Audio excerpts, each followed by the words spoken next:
In this demo, we will show you how to use the expression widget.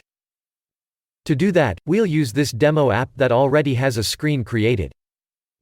To add an expression widget, we simply drag it from the toolbox to the left, and drop it inside the screen. Whenever an expression is added, the expression editor pops up.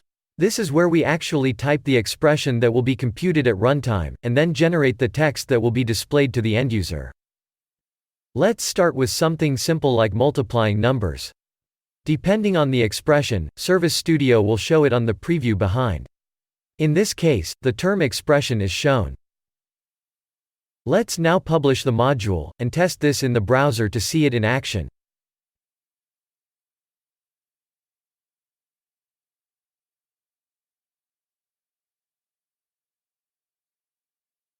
At runtime, that is, in the browser, the end user will see the computed value as text.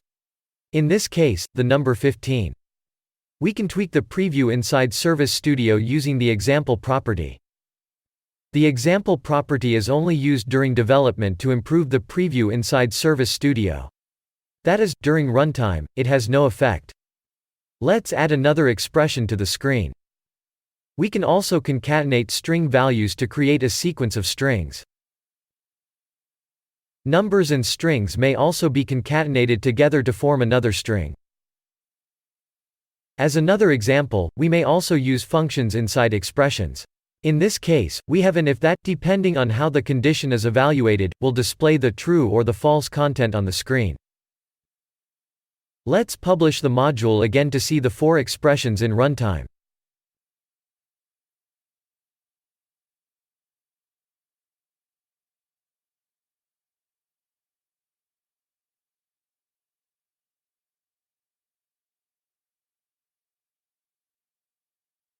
These are just a few examples of expressions. Lots of different things may be used to create an expression, and that will depend on what we want to display.